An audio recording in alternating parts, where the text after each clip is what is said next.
Today we will learn about a new biblical story about the heroes of the scriptures, the story of Job. Have you ever wondered why bad things happen to good people? Today we'll dive into one of humanity's most intriguing and profound stories, the saga of Job. Imagine losing everything you love and still keeping your faith. This isn't just an ancient account. It's an emotional journey that challenges our deepest beliefs. Discover the mysteries of Job, a man who faced the unimaginable and yet remained steadfast.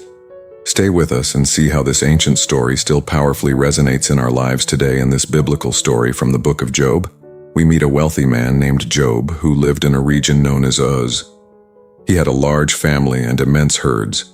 Job was a man of integrity and righteousness, committed to living a moral life and maintaining a disciplined relationship with God.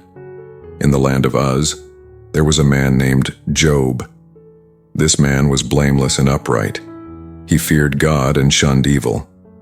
He had 7 sons and 3 daughters, owned 7,000 sheep, 3,000 camels, 500 yoke of oxen, and 500 donkeys, along with a vast number of servants. He was considered the greatest of all the people in the East. Job's children would hold feasts in their homes on their birthdays and invite their 3 sisters to eat and drink with them. After a period of celebration, Job would perform a purification ritual for them.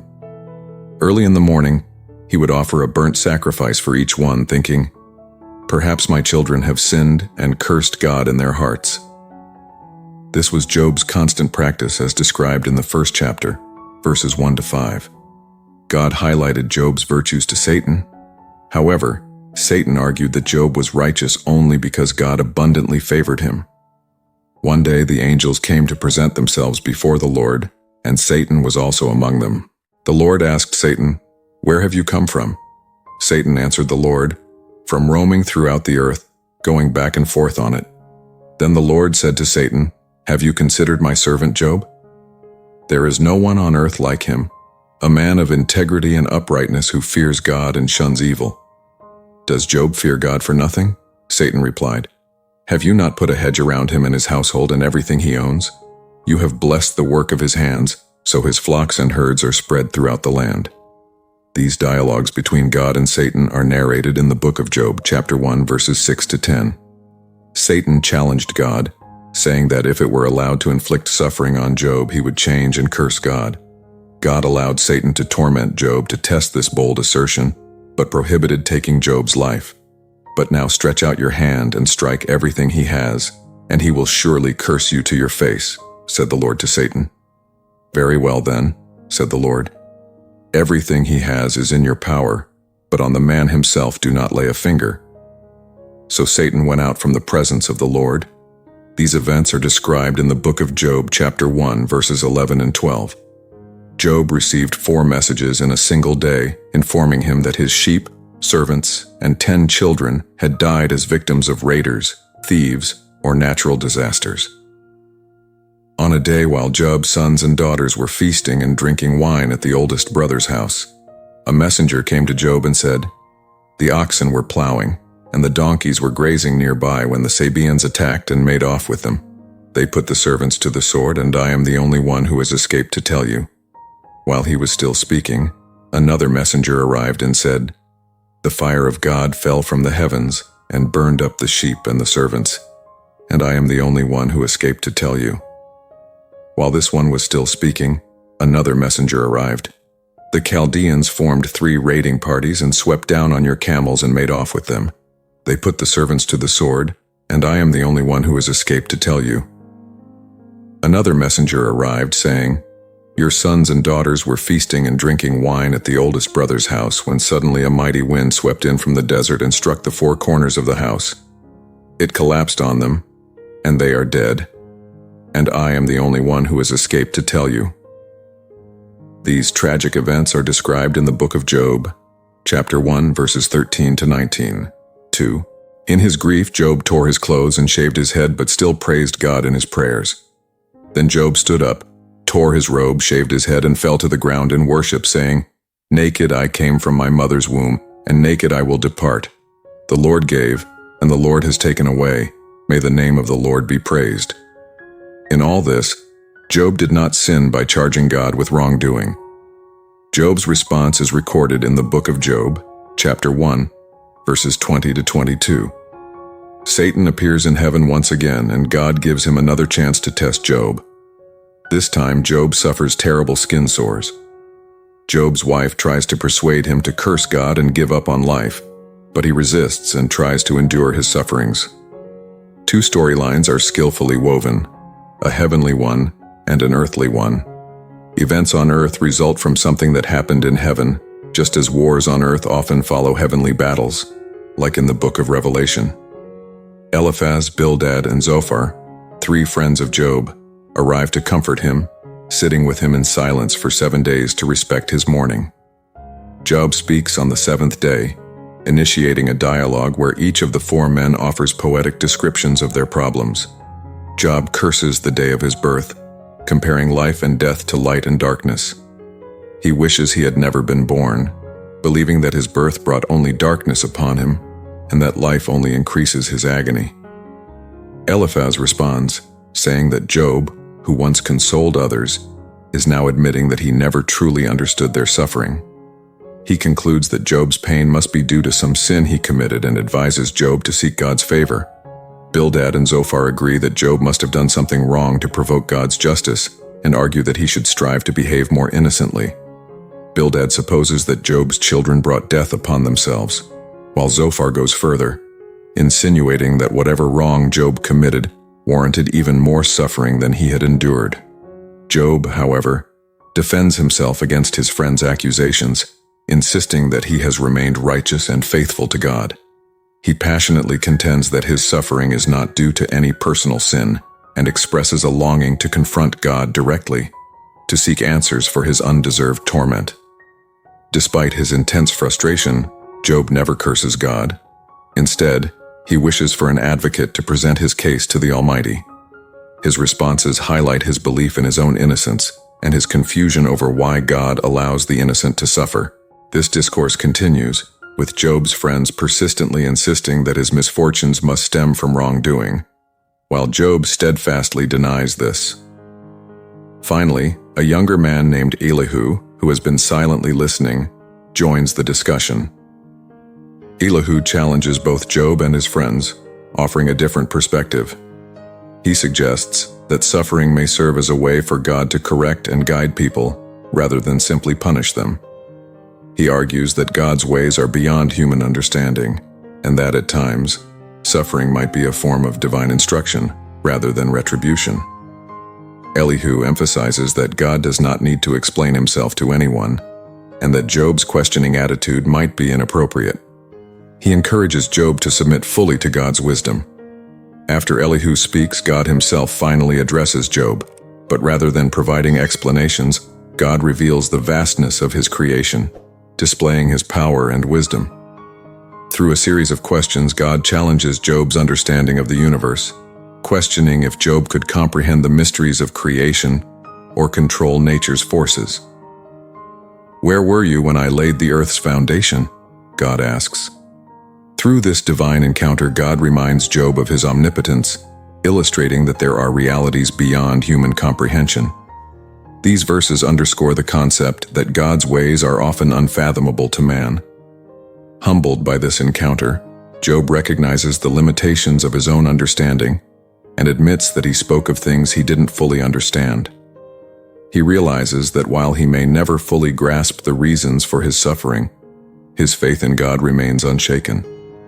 Job confesses, "My ears had heard of you, but now my eyes have seen you. Therefore, I despise myself and repent in dust and ashes."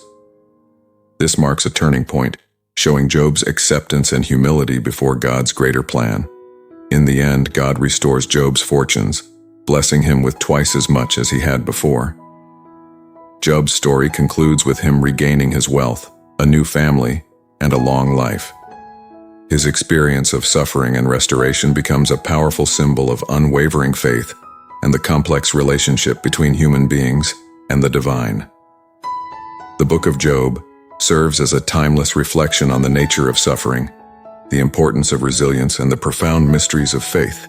This transcription captures the essential elements of Job's story, illustrating the progression from intense loss and grief to ultimate restoration. It reflects on the themes of faith, resilience, and the search for understanding in the face of unimaginable hardship.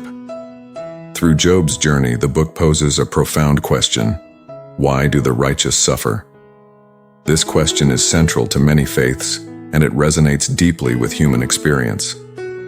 Job's story doesn't provide a simple answer, but instead offers a perspective that suffering may not always be linked to personal wrongdoing or sin.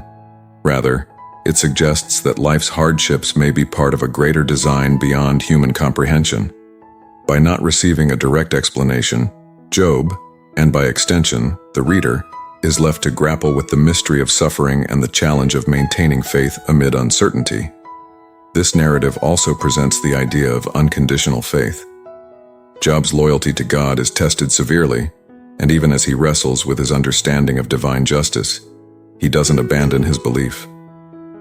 This kind of faith, rooted in a trust that persists regardless of personal circumstance, is rare and incredibly resilient. Job's humility in the end, acknowledging his limited perspective, emphasizes a core message. Sometimes, humans may not be able to fully understand divine reasoning. The story suggests that, in such moments, trust and humility can provide a path forward, even when answers remain elusive. Job's friend's insistence on a simplistic view of divine justice, that suffering is always a result of sin, is also a cautionary element in the story. Their rigid belief system prevents them from empathizing with Job's pain or considering other explanations. This serves as a reminder that attempting to simplify complex human experiences into black and white terms can be harmful. Through these dialogues, the Book of Job challenges readers to avoid judgment and instead approach others' suffering with compassion and humility. Elihu's role, while brief, brings an intriguing layer to the story. As a younger character, his speech hints at a fresh perspective, implying that suffering might also be a way for God to communicate with humans, guiding them toward growth and introspection. While Elihu's interpretation isn't the definitive answer, it offers another possible lens through which to view pain and hardship. His speech underscores the book's openness to multiple perspectives, even within the same framework of faith, and highlights the value of humility in discussions of divine will. In a way, Job's story can be seen as a journey from knowledge to wisdom. While Job initially knows God and lives righteously, his experience deepens his understanding, transforming his faith from one based on convention to one tested and strengthened by adversity. Job learns that faith, like life, is not static. It grows, evolves, and sometimes faces moments of intense questioning.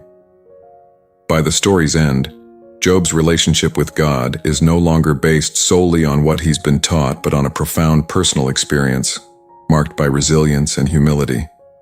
Ultimately, Job's restoration serves as a testament to hope. His blessings at the end of the story do not erase his past suffering, but they signify the possibility of renewal after loss. The final message is not about material rewards, but rather the enduring power of faith and resilience in the human spirit. Job's journey reminds us that while pain may be an inevitable part of life, it doesn't have to define it. By clinging to faith, hope, and humility, one can emerge from hardship transformed, with a richer understanding of self and the world. The Book of Job also raises another profound theme: the importance of seeking wisdom rather than simply answers. In the midst of Job's suffering, he initially searches for reasons to explain his anguish. He questions, doubts, and even challenges God's fairness. Yet, as the story unfolds, it becomes clear that Job's journey is less about finding direct answers and more about gaining insight into the nature of faith, human limitation, and divine sovereignty. This shift from seeking reasons to embracing wisdom highlights the spiritual maturity that emerges from enduring trials with an open heart and mind.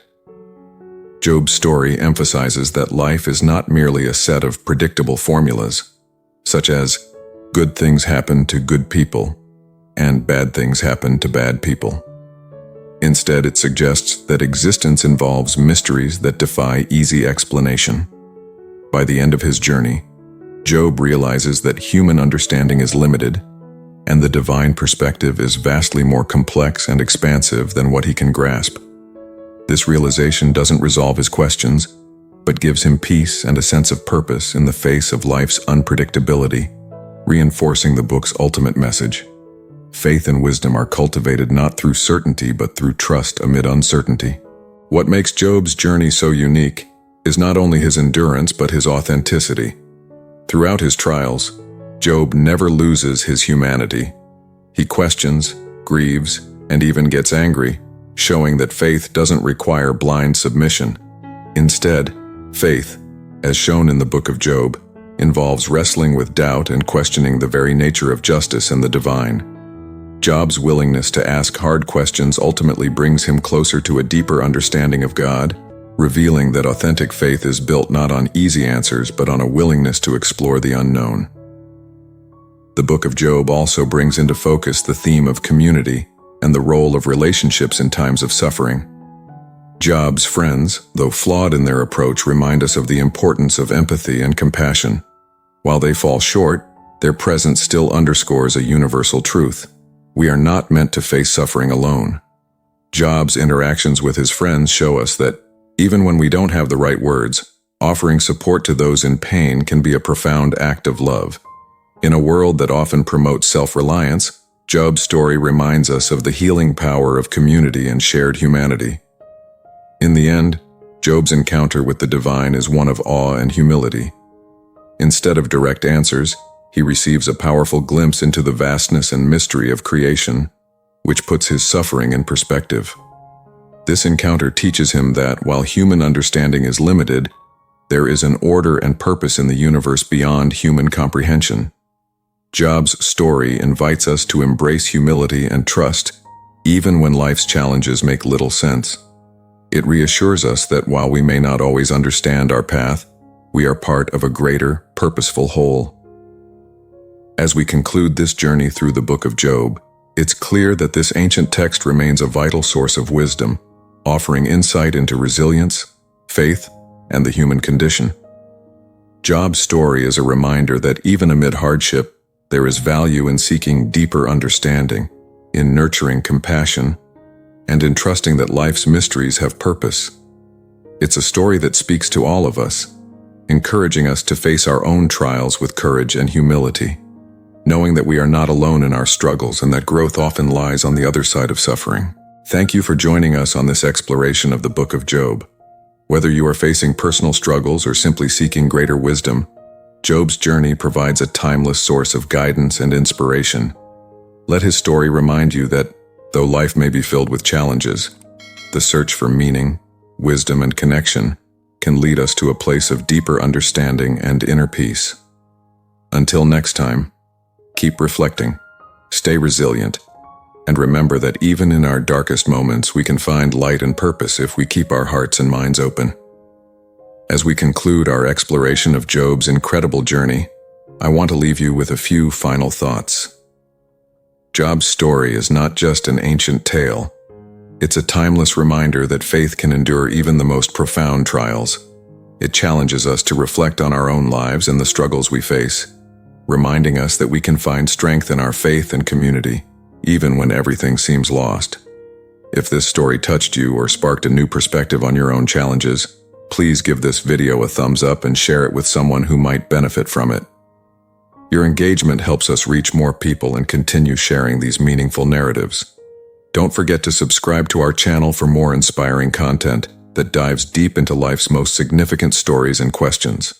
Hit that notification bell so you won't miss out on any of our upcoming videos. And we'd love to hear from you. Share your thoughts in the comments below. What did Job's story mean to you? Have you found faith in adversity? Your insights could inspire someone else on their journey. Thank you for being part of our community. Until next time, keep seeking wisdom, stay resilient, and remember that every challenge is an opportunity for growth. See you in the next video.